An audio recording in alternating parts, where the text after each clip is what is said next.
Estudo 6.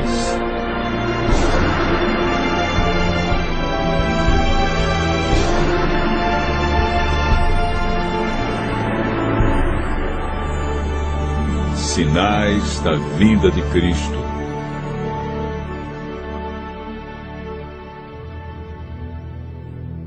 Estando com os discípulos no Monte das Oliveiras, Jesus ouviu deles a seguinte pergunta: que sinal haverá da tua vinda e da consumação do século? O mestre, então, enumerou vários sinais indicadores do seu retorno à terra. Alguns sinais destes apresentados tiveram cumprimento inicialmente em Jerusalém e serviram como maquete ilustrativa dos acontecimentos do fim. Outros sinais, porém, estão se cumprindo agora, em nossos dias. Todos os dias lemos e ouvimos nos jornais, rádio e televisão inúmeros acontecimentos. São várias as tragédias: terremotos, chacinas, roubo, enganos, crianças abandonadas, doenças, fome, guerras. O que diz a Bíblia sobre esses acontecimentos?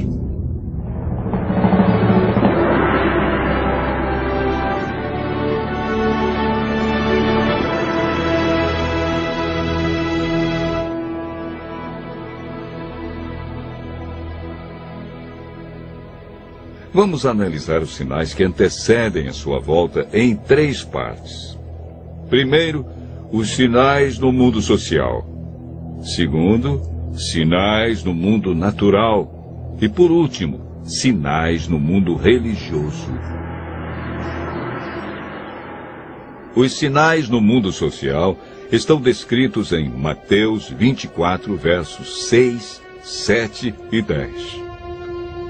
Jesus profetizou que antes de sua volta, o mundo estaria envolvido em guerras, fome, nação contra nação, reino contra reino, traição e ódio entre as pessoas. Na segunda carta de Timóteo, capítulo 3, versos 1 a 5, nos fala de tempos difíceis. Desemprego, fome, pessoas egoístas, avarentas, pessoas blasfemando de Deus, filhos desobedientes à paz, homens sem domínio de si.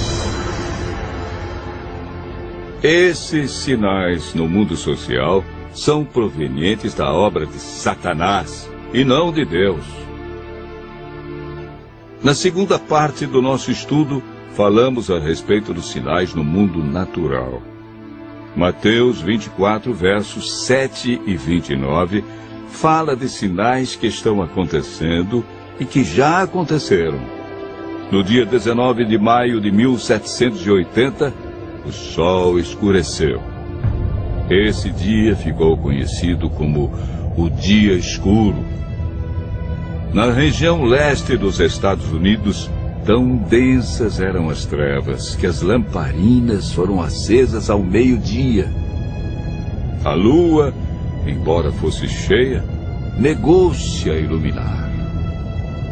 A ciência não conseguiu explicar esse fato sobrenatural, mas a Bíblia o apresenta como um dos sinais que antecede a vinda de Cristo. Em 13 de novembro de 1833, ocorreu uma deslumbrante queda de estrela jamais vista. Esses sinais já se cumpriram uma vez, mas antes da vinda de Jesus se repetirão com maior intensidade. Os sinais no mundo natural, como terremotos, enchentes e grandes calamidades que matam milhares de pessoas, indicam que Satanás está agindo até mesmo na natureza. Tratamos na terceira parte do nosso estudo sobre os sinais no mundo religioso. Mateus 24, versos 4 e 5, fala sobre o engano religioso que haverá no tempo do fim. Mateus, capítulo 24, verso 11, refere-se ao aumento das religiões. Somente no Brasil existem mais de 1.500 religiões cristãs. No mundo, são mais de 35.000 religiões cristãs.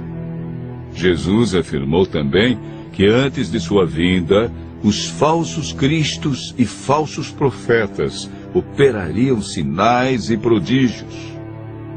Mas o que fazer diante de tantas religiões? O conselho de Jesus é claro.